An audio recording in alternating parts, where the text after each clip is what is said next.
Welcome to another episode of the Chatterbox Chronicles, and this time it's a special one for you. We got, I'd say, a pioneer, a legend from the ends. If you're from the ends, I don't have to give him an introduction, but I'm gonna let himself give you an introduction because the main man, the seat's yours. Reece, that's a great introduction. My name, Errol Johnson.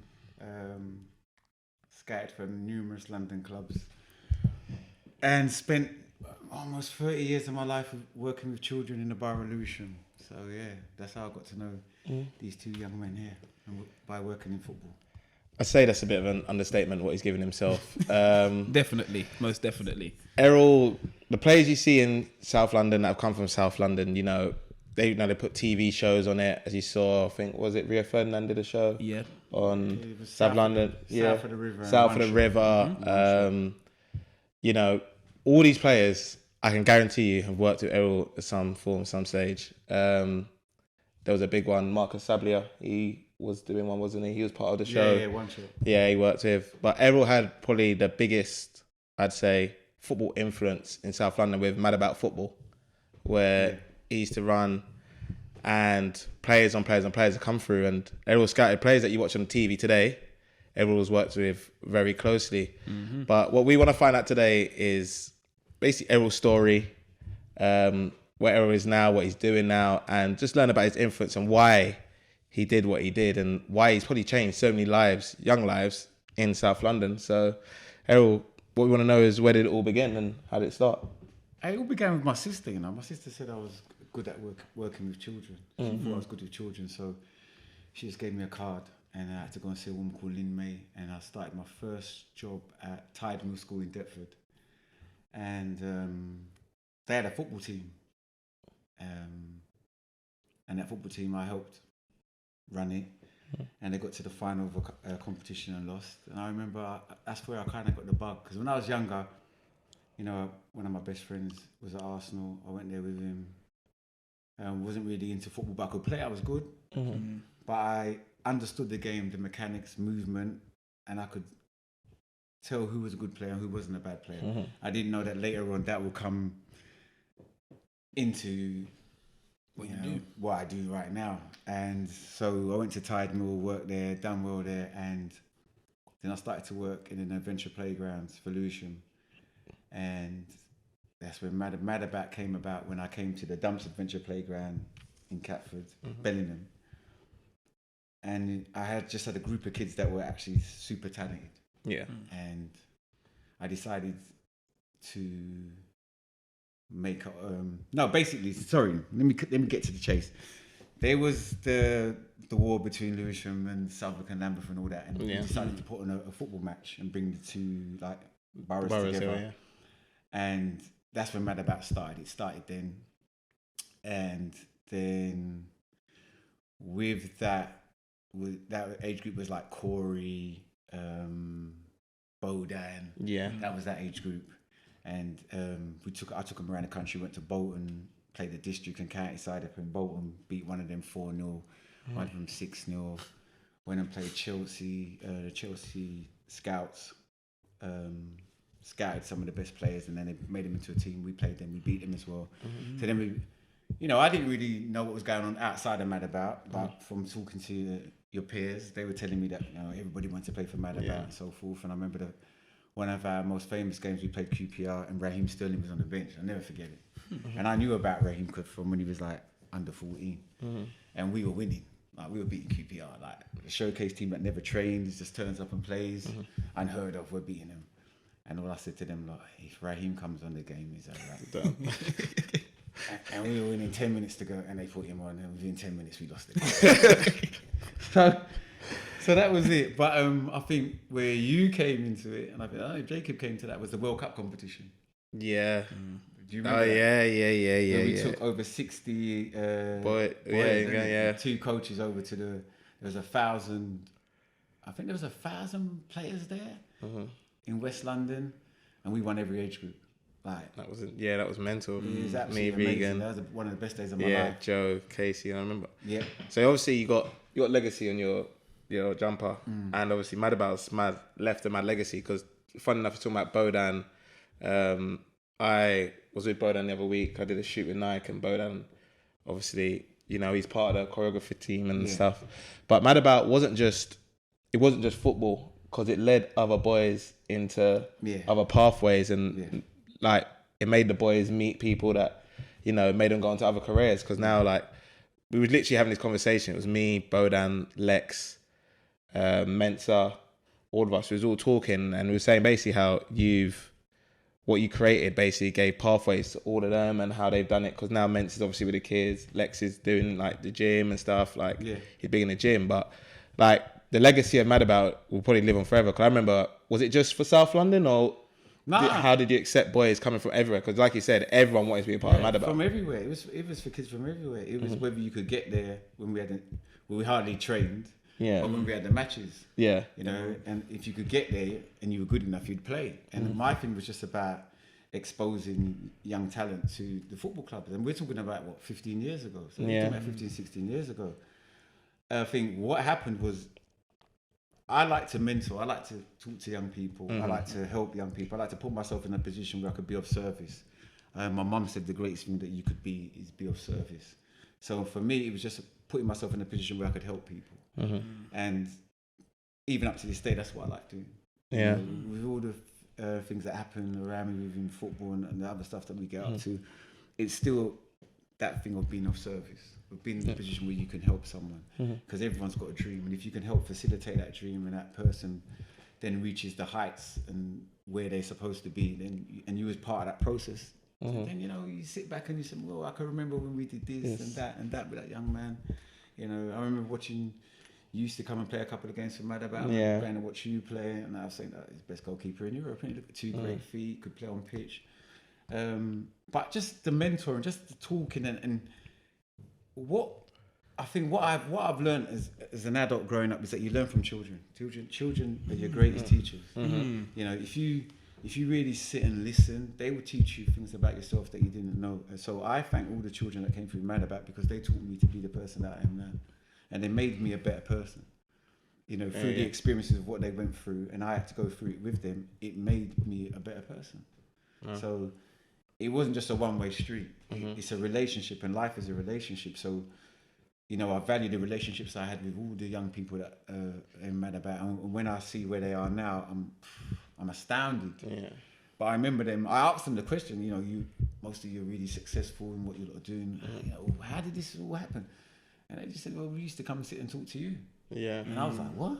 I said, we should sit and listen and debate and talk about different things. But you would always say to us, this is how life is. Gentlemen, you've got to be doing this and you've got to be doing that. And, you've got to think ahead and don't be scared. You know what I'm saying? And I think that's the thing I taught you lot are mad about. Don't be scared. You know what I mean?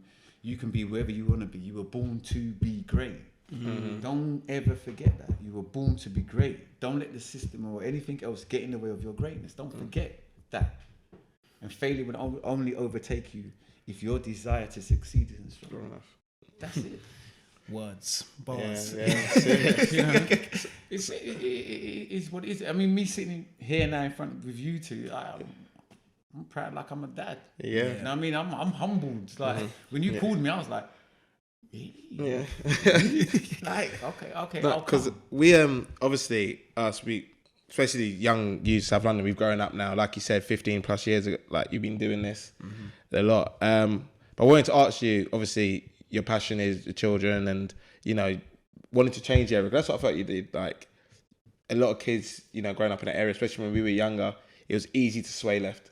So easy, but you took that away. And people talk about youth clubs today all the time and how we need more, etc. But I feel like, you can have as many, but it's the genuine passion to keep the boys away.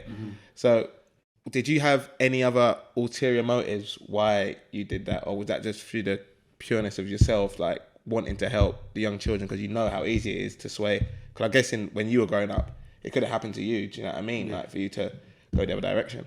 And I think one of the main reasons was I started working in the adventure playgrounds, and then I said I wanted to run an adventure playground. Okay.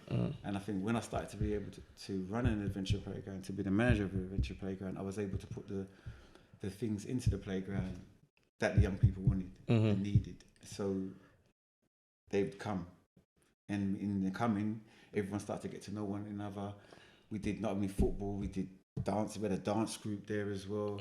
You know, we took young people out on as many trips as we could, just to open up your mind to understand the world that you live in. You know, it's just not Lewisham, Brooklyn, or it's just the whole of this place. It's your garden to do whatever you want to do. It's, you know, it's your canvas. What picture are you going to paint on this canvas? It's like when I say to football players, for 90 minutes, this is your canvas. So what picture are you going to paint? You're going to be like Leonardo, you know? You're gonna be like that. What, you know what I mean? It's true. What are you going to... And your life is like that. Your life is a canvas. So what are you going to paint? And, you know, I don't really think about it. And this is why it's hard for me to do things like this, because I just go from one thing to the next thing to the next thing to the next thing. I don't really sit down and think, oh yeah, I did this and that. It's only when I'm around the young people or young men now, and they start talking, I think, oh yeah, I remember when we did that. Yeah. Because there's always someone else that wants your help. There's always someone else that wants a bit of your time, you know what I'm saying? So I don't really get time to dwell on it. But when I see and speak to young people and see what they're doing, like Jason, Bodan, yourselves, what you're doing now, and like Corey being a doctor, you know, all things like that. Raheem having their own business, and Tunde having their own business and doing stuff. Like, you know, I see it and I think, legacy. What kind of legacy are we, are we going to leave? And I think legacy is an important word, because if we were taught legacy at a young age, most of us will lead our lives differently. Definitely. You know? Definitely. I wanted to just ask, because you said something in there. I wanted to ask something about celebrating your wins then. Did you feel like you never really experienced or celebrated those wins, those small gains, the help that you gave to the youth? Because it seems like you're just moving on to the next thing and the next thing and the next thing. Did you ever stop and just look back and celebrate your wins? Or is it only when you come and have conversations that you really feel like you've celebrated what you've done? Because I feel like you're not appreciating what you've done yourself enough. Probably not. If I see them playing football on the television or doing anything that they were destined to do, I'm happy in that moment for them, and that they got there, and then I'm just going to say something else. Just, you know what I mean? It's just like if I see some of the players on television, like, I'm happy for them, and I know what they're going to do with the football when they've got it. I know exactly what they're going to do. And then I'm like, oh, yeah, done that. So, yeah, still do that. Okay, cool. But it's their dream and they're living it. And I'm so happy that I was just a part of it that could help them to get to where they got. But an integral part of it, you were. This is what I mean. You're diminishing what you You've did. done, You got. That's what I'm saying. Did you ever stop and just think that this was me? I've really played a massive part in this. I was never taught to speak first person, so can't really speak of myself like that. Well, we'll do it for you then. Oh. You make it easier for me. I don't know. It's just something that's in here, you know. And it's the passion, it's the drive, come on, you can make this, you can do this. I believe in you. I've got the faith in you. Come on, we can make this work. If we work together, we can make this work. And that's what I'm about. Like, don't get me wrong. When I see the young people on television and see what they're doing, I'm excited and I'm very, very happy that I was able to play a part. But the phone will ring, man. It's take your mind somewhere else and you got to do something else. You know what I'm saying? But when I do listen to the young people and they talk about Mad About, and I do remember working in the adventure playgrounds and how I remember one day at the adventure playground, like 300 children turn up. I was like, wow. And I was like, 300 children just turn up to this little adventure playground.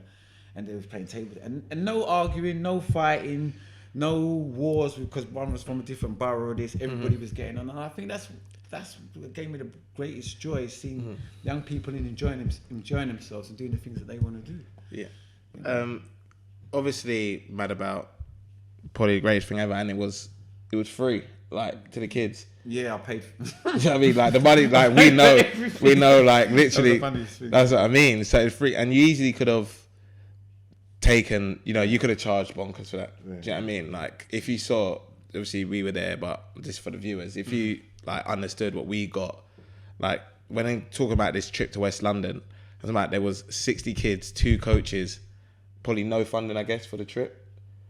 like signing us up to the people that tournament. the people that were ran the tournament, they paid for the coaches. Yeah. Then what happened? I don't know if you remember this. Right. So every team had a kit. Yeah. But then I designed some T-shirts. Yeah, we all had to wear the T-shirt. Yeah, the colour T-shirt. And then you lot decided to take off, don't wear the shirts and wear the T-shirts. And that's when I went, these young people are powerful, because yeah, I wouldn't have done that. Yeah. I would have just worn the T-shirts when you weren't playing football, but you decided, this is part of our kit, we're wearing this. Yeah. So like, obviously, how many teams did you enter? I think like, there's so many age groups. There was 3.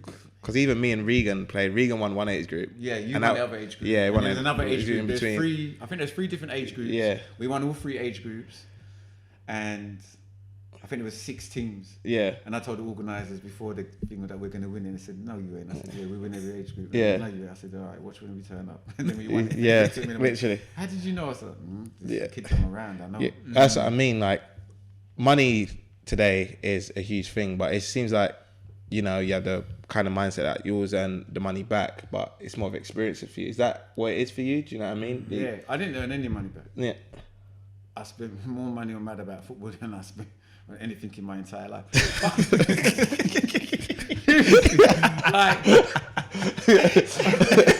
like, Mad About Football will take like 3/4 of my wages.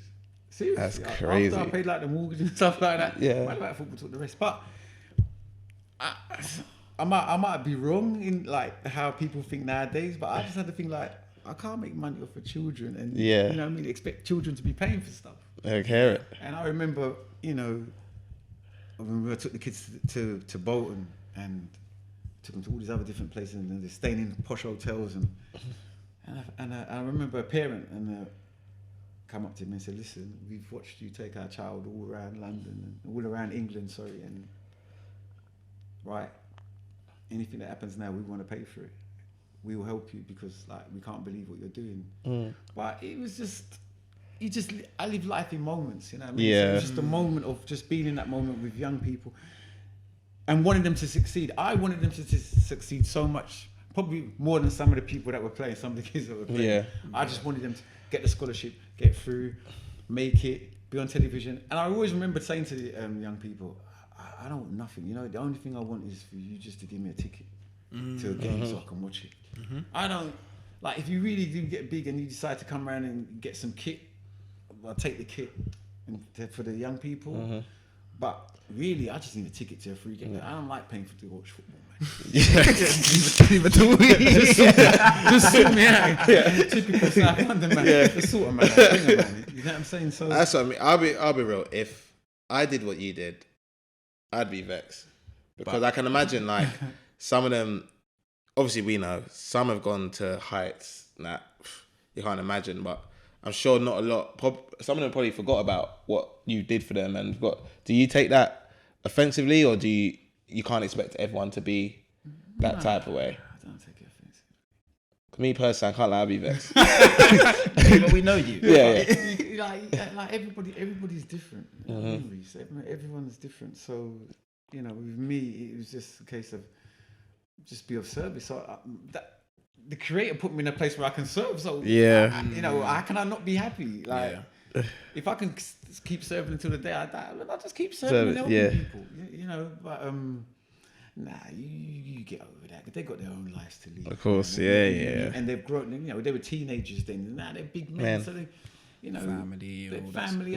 One player, no matter where he sees me, though, I rate him. He will just stop. Yeah, I had that. And tell everybody, like, this man. Yeah. He says it. Yeah. I was like, shh, don't say that. Yeah. It's embarrassing. No, Errol, this man. Yeah. Without this man, I wouldn't have this. I wouldn't have these things. Yeah. So, but it's just not about that for me. It's about, seeing them and they're doing great stuff on the television, doing great stuff in the industries that they're working in. I'm just proud, you know what I mean? And to be fair, Corey, when it really did hit me, it's hit me now that I'm here with you and we're doing this. But Corey had a 30th birthday, and I stood up and watched all the young men that were there, and I was like, wow, would they be talking if it wasn't for Mad About? And then it hit me. I was like, wow, they're 30. They was around me when they were 14. That's what I mean. Yeah. And they're still friends. Influence. They're still. We literally all have a group chat to this day. Like we're all in it and we talk every day and because I'm mad about, which is actually bonkers. The thing is, majority of us didn't go to school together. We all went schools, like different schools. But like mad about brought us all together. Yeah. It is. And the mad stood for make a difference. That's what was funny about it. It's just make a difference. And I didn't really internalize it and think about it till recently. Yeah, you did kind of make a difference. Yeah. You know what I mean? But yeah, mad stood for mad make a difference football. And yeah, it's brought me a lot of joy. It's taught me so much about myself and so much sacrifices that you know I had to make. But it was worth it, you know, because I can look back and think, yeah, Mum, I done you proud, man. You said serve and I served. Yeah. You know what I'm saying? So, yeah. I love the way you didn't do anything for personal gain and the way you like, it's all for someone else, which, as Reece said, most people nowadays wouldn't be on that. I just love the way that you've gone about it. It's a case of you wanted the youth and the people that were in situations where, you know, maybe they would have got swaying away to different places, that you've guided them into a direction where they could look back and say, that was the reason. Yeah. And I don't think there's many places like that today. And that influence that you had on these people, we're going to live with them forever, as you've said. Yeah, you know, my friend said to me once, how many mini-me's have you created?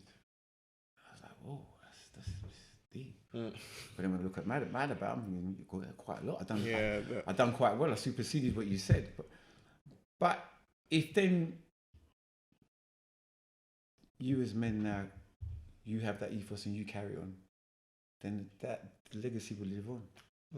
And that's the most important. Just to self-sacrifice, to be able to sacrifice and say, you know what, let me give this guy a chance. Let me give this young man a chance, this young woman a chance. Let me try and help them get to where they got to get to. And then when they do that, I'm happy for them because their talent's starting to shine. And that's I think that's the part that excites me the most is the talent's now shining. Right. It don't matter whether it's in film, doesn't matter whether it's in music, it doesn't matter if it's in football. I see a lot of the young people now that I've helped, their talent's shining, and I'm at home on the sofa just applauding, thinking, well done, well done. They might not hear or see me no more, but well done, keep doing what you're doing. You know, and yeah, it is what it is. You know what I'm saying? Would I change it? No, I wouldn't change it for all the money. That's a great question. I would change it if someone said to me, "Yeah, but you could have earned millions." Yeah, but I wouldn't be the person that I am now. I wouldn't be in this room with you lot now. True. Yeah. Respect. You know what I'm saying? Yeah, and that is more important to me than money. Because I could have lived in somewhere in a mansion and all that, and I wouldn't even bother chatting to you. We wouldn't be having this conversation.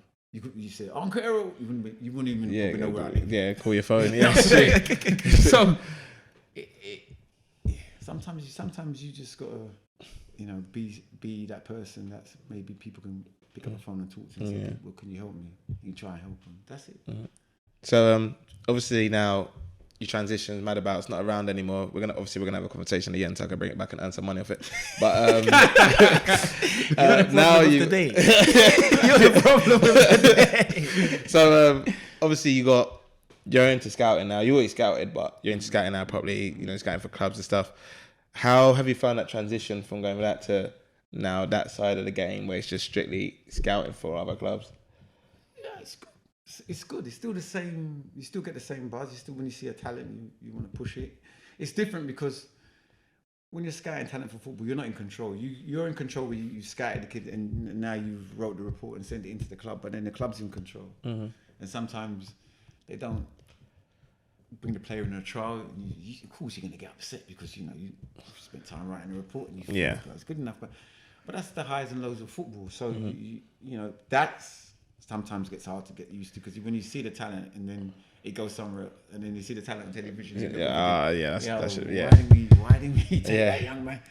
But as I say to people, you know, football's about opinions, life is about opinions. So, you know, it is what it is, and I've met some great people along the way. I've worked at some great football clubs and some great head of recruitment. It's been a journey, you know. I mean, it's been good. Now, you've worked, seen, and like very close to some fantastic players Is it hard to de-infiltrate? I can't even speak like that. That's a De-infiltrate, like taking away like their talent to another player. Do you compare all the players to the players you've worked with? So probably the top players you've worked with, will you give the same opportunity to players that might just be a little bit less, or do you keep that high standard? Yeah, you keep the standard. Like, you can know at a certain age that a player, given the right avenues and given the right chances and opportunities, is gonna go all the way. And if they're able to mentally apply themselves and physically apply themselves to the task at hand. Yeah. But then, it's just work ethic. Back to what I said about failure will never overtake me. It's you beating the voice in your head that's going to be saying, "No, today lay in bed." Like, my favourite saying to football players is this: if it's snowing, you're going to get out and go and run. If it's raining outside, are you going to go outside and train? If you're not going to do that, don't do football. You ain't going to make it. It's very true. I can imagine how tough it is. For example, Jacob's a fantastic player, but you see a midfielder in your mind, and you've seen Jacob play. Is like, do you compare him to what Jacob was like at the same age, or let's say one of the best that we all know, Zach. Zach is a striker, yeah. We all know how amazing Zach was. Zach, Nigel, them two together, them two frightening. The best. Do you be like, all right, I've seen Zach and Nigel, this kid not near their standard yet. No, not near their standard, and I worked with them closely and I got them in places. Do you go, nah, he's not for me, or do you go, he's got a little something, let me try to bring him in? Yeah, I'll bring him in. Yeah. Because everybody develops at different rates. So it's also about what's been put into the young man from an early age. Now, if I can come and add something to that, from a point of someone that's worked in a pro club and helped a few young players to get through, then he could make that next leap up to the next level. Okay, yeah. For you to get to the next level in anything in life, you need people around you that are, as well as you push yourself, they're pushing you as well. They're driving you as well. They're saying, "Nah, man, you can't go out tonight. You gotta go home, mate. No partying for you. Right. You party after you've earned your millions and you're 30 plus. Then you can party. But right now, this is what you're focusing. That's what you need. So, if they've got the most important thing, like when I'm scouting, people say to me, "What do you look for most first?" The first thing I look for is desire, because desire will get you out of your bed in the morning. Okay, like that's different. That's I've not heard that one before. It's desire. It's nothing to do with football. First of all, you go gym, you work out, right? What gets you out of bed in the morning? Honest or for the No. You're the wrong person. ask me the question. He's the wrong person. Me, I desire to be 1% better every day. That's my goal. That's my motto. So what he's saying there is perfect. You're gonna be better than what you was yesterday. If you haven't got that, you ain't gonna make it. What makes Lionel Messi 2 weeks before training is supposed to start? He's in there. Yeah. Ronaldo's the first person you see. Kobe at 4:30 in the morning was in the training facility. It's that desire to be better than what I was yesterday, and then to be the best that I can be. What makes me go out and scout, and people start sometimes laughing at me, saying, "Where are you going to go watch this grassroots game for?" Because you never know what you're going to see. And don't forget, you could be the person that helps that boy fulfill his dream and reach his potential. So I will go to grassroots games. I will turn up at under 12, 13's game and have a look, because you never know. You never know. I went to a game, was it last Sunday? I saw 2 players. I'm thinking, if I was in a position, you're at 13 and I know what I could do with them, and I know the people around me that could help them, I could see, and if they had a desire, I could see them going a long way in football. Just at the age of 13 of what they had. Right. So it's desire is the first thing, is what I look for. Then you bolt the other stuff onto desire. What made the players that you know get to the top was their desire. What made the ones that we thought that were the absolute greatest, some players never got there because of injuries and so forth and so forth. Right. We can, we can deal with that. But we know some players that were absolutely fantastic, but they just had the natural, but had no desire to push themselves to get to where they're supposed to get to. They fall by the wayside. They fall by the wayside. They have careers, but not to where they should Should have have been had the the career careers. to. Yeah. And then you got to look at it's a whole. It's like a. I always say to people, it's 360 degrees in learning. You don't just go to school and get one degree. There's another 259 you got to work on. Mm. You look at players that you worked with at Crystal Palace, that you played with at Crystal Palace, Yep. that I worked with. Mm-hmm. Some of them could have really went all the way to the top, but what happened to them? It's through what happened to them when they were in their childhood. Right. So everybody's different. Mm-hmm. Some players you try and help and you give them as much effort, but the demons are there, the voice in the head's there. And when you're not talking to them, that voice takes over and they're going off doing something else and get into a madness. Yeah. These are the things that happen. So it's a lot for you, for people watching, and people think it's easy to become a professional footballer. Hardest job in the world. I'd say most difficult job in the world. But this is a great, because you've seen it all. Like you said, you've been in it for how many years? You've seen boys go years and years and years. Do you think the game making it now has completely changed to when, let's say, we were? Do you think it's changed? Do you reckon it's easier now? Because you see like young boy making debuts and they're getting through and they're getting contracts. You've seen players and you've gone, he's a player, not even get a pro.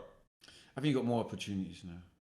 I think I remember when we was doing showcase games 15 years ago, there was hardly any. Yeah. So you got the showcase games that clubs are looking at and going to and scouting. So you got more opportunities to get scouted. When I was playing, we hardly had any. When you were playing, it was small. It was small. Yeah. You know what I'm saying? You couldn't get. I remember. I think there's only one player I know that went to 7 clubs before he got scouted, got a scholar, Wow. 7. and that was Jay. Oh yeah, sure. No. Remember, he went to Yeah. All right, so I think he's the only one. I think he holds the record still. Yeah. No, but it was amazing. Jam, Remember, yeah, of course. Remember, he ended up at a Cat 1 club. Yeah. Yeah. So, but he never gave up. See the desire. Sure, yeah. He didn't give up. And I think it's much easier now. But to stay in the system, it's much harder because now it's less than 1% of boys who got scholars get pros. It's 0.09% of a percent, something like that. So, and then... I used to obviously see it, but I look at it and I'm like, I'm seeing kids with kit numbers 94 and that. And like back in my day, like if you didn't, 52 is probably the highest you probably got. Yeah. Now you're seeing like kids like your brother's obviously at Chelsea. Yeah. And Chelsea got 512. That's what I mean. Like, there's so many. I feel like teams now, they don't want to make the mistake of, okay, we can't let this boy go. With 23s as well, it's possibly helped loads of kids because kids are allowed to stay up to 23 to develop. Then you move on. Do you think, obviously nowadays, it was reserves done? Like, Yeah. And I was the first group of like 23s, 21s where it changed from yeah, reserves. and I think clubs are still transitioning from reserves. They weren't really holding players till 23 years old. Because remember, if you went 19, 20, around the first team playing, You're not there. you're finished. Yeah. It was done. But now I think kids, they have longer to develop and learn, get your loans. Because even like loans now, I think, I'm seeing kids come on loan. I remember me trying to get a loan into the Conference South. They're looking at me like, are you mad? Like 18-year-old goalkeepers trying to get a loan. Now you can Conference South, 18-year-old goalkeepers everywhere. Like young players everywhere, which is unbelievable for the kids because you're playing men's football. But I'm like, is it easier now or is it still that level of tough to get right into the top, into that first team? And do you feel COVID played a part? Yeah, it's a great question. That's a great question. In what way do you think COVID played a part? In terms of a lot of budgets being cut, money. So that's the case of like players now were accepting any type of deal. So they can get people on loan from these clubs because, okay, it's going to be cheaper. The cheaper option usually for the club makes more sense. It don't have to be the better option. It has to be the cheaper option. Yeah. So financially it has to make sense for the owner because the owner's got a big say in things that go on, especially down in lower leagues. So that's why I feel like COVID played a part into a lot of things, contract-wise, finance-wise, and just people wanting and not wanting to play football anymore. Yeah. Yeah, I mean, COVID did play a part, and I think we suffered for that for about maybe 18 months. The fallout of that, but then I think football just got back to his feet again, and it's rolling on. It's easier. It's easier to get in a football club now than it was when you lot were playing. Yeah. But it's probably harder to stay in there. Okay. Yeah, makes sense. Because now you can buy players from the age of 18 from foreign countries. So when you look at if you ever look at the newspapers or online, look at what clubs are buying. They're not spending that much money on English players. They're buying more players from foreign countries. So that, you know, football's probably the hardest profession to get into. I remember when I first joined, I remember Bernie Dillon, my first mentor, said to me, football's like government, but worse. And then he said, there's more sharks in football than there are in the sea. And I was like, I was just new. I was like, wow. That's... But then as you work in football, you understand what he was saying. Yeah. So it is hard. I mean, to get to the top is so much dedication you have to give. And that's in any field, you know. Like, I watch American football and basketball and the things that they do in the off-season, the basketball players, and, you know, the American football players. I'm like, wow. And it's a commitment. Of course. It's a lifestyle. It's a lifestyle. For that period of time that you're playing, it's a lifestyle. And sometimes, you're young, you get carried away with it. You get the cars, the girls, the jewelry and everything. And then the football just falls by the wayside. But you have to keep it up. You've got to get to the top and to get to where you want to get to have the money that secures you for the rest of your life. You have to make the big sacrifices. You have to make those sacrifices. The nights you stay in when your friends are going out and stuff like that. Maybe there's just a 2-week holiday or 3-week holiday if you're lucky. Yeah. You got to come back and start training. Start your pre-season. You remember pre-season. Remember, we didn't have a pre-season back in the day. We had pre-season. Yeah. We started that off. I think in the things that we were doing in the power league, we were starting sessions off early. I remember when the pros used to come down to the power league. Catch the pits. Yeah. Before they even started pre-season training, just to be ahead of the curve. Yeah. Now it's everyone's doing it. Now everyone's doing it. Yeah. But we used to call it pre-season. Yeah. You know, so to be a success in anything in life is about dedication and focus. That's definitely. And desire. You know, those are the implements, and then the ability and the willingness to learn. You know, that then comes into it. How much do you want to learn? How much do you want to better yourself? You know, and how much you want to look inward, because when things go wrong, it's easy to blame someone outside. But I always say, when you point the finger at someone, how many fingers are pointing back at you? Yeah. So it all starts with you. No, accountability. Massive thing that I don't feel like people take enough. No, not at all. Especially after performances or games. It's like, okay, cool. You know, someone's asked you, oh, how was the game? Oh, we won. No, how did you play? Oh, we won. That's when I know you're not being accountable. Because sometimes you don't want to tell me how you performed. Because we could have won, but I could have had the worst game of my life. Yeah, and some people, the way that they look at things is different, isn't it? So the way that you look at it from inward. Some people just look at it outward, just use their eyes and go outward. But we go inward, because if we had a terrible game, even if we won and we had a terrible game of football, we don't really want to talk to no one, because you know that you're bad. You stunk. Yeah, when I was young, I knew I wasn't getting the McDonald's on the way home. We could have won, but no food on the way home. You knew you played badly. I think all great players, and I think anyone who's a success in life knows when they stink. You know what I mean? So it's something they just go and work on. And it's not being hard on yourself, it's just that you just want to be that person. You know, and football is the greatest sport on the planet. Yeah. You know, and if you can get to the top, you're in the 1%. Less than 1% that got all the way to the top. And it's not easy. It's not easy. You know, sometimes football's brought me to tears with some of the players that didn't make it. And I know one player that sacrificed his scholar. So someone that he thought was a friend but was really associate got the scholar. And then he never got the scholar, but then became a doctor. Yeah. So it all panned out in the So end. it all panned out in the end. But at that time, I was gutted. Yeah. Because he came to me and said, please, would you get this boy a trial? And I was like, yeah, but he plays in the same position as you. But don't worry. Right. And I'm like, what do you mean don't worry? If he comes in, he could take your position. And you don't get the scholar. So it happened, he didn't get the scholar. Crazy. You know, and the boy didn't even say thank you. Didn't even come back to me and even say thank you. Just carried on his merry way. These are the things that happen in football. You know what I'm saying? That's Get a crazy. scholarship, playing international football.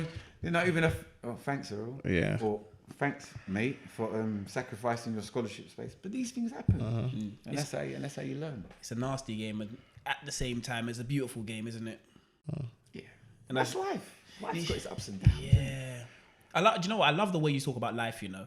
I feel like everything that you say equates back to life. It's like you've implemented life into sports. Life is football's like life. It's nothing different. Just go on the terraces and watch the supporters who've spent all their money to go and watch their team play. They don't want the players to play crap. And when they do play crap, they make you know, because you know what? I've spent X, Y, Z and I've had to go and work for this money, and you just played absolutely crap. How can you argue with me?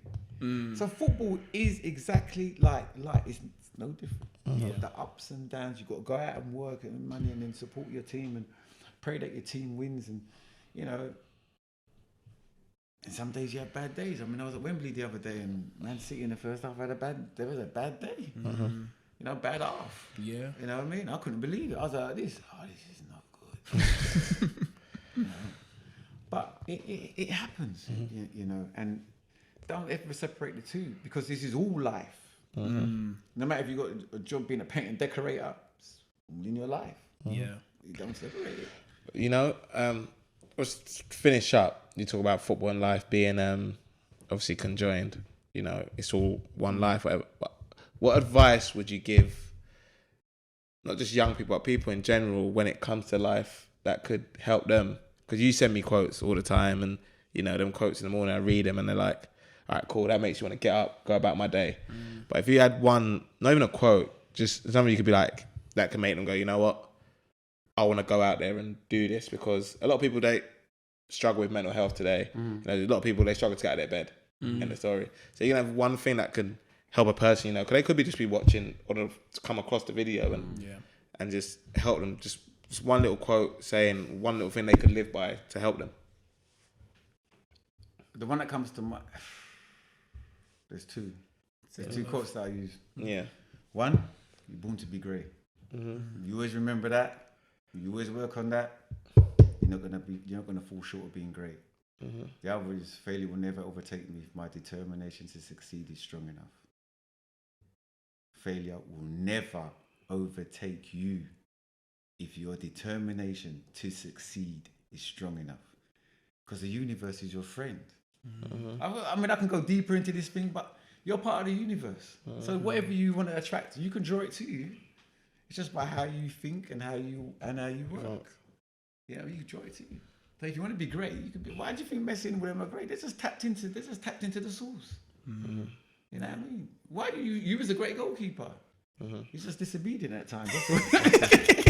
Ladies and gentlemen, there we go. He was the greatest goal. Listen, you see this young man here, no word of a lie. In my all-star 11, you would start and goal all day long.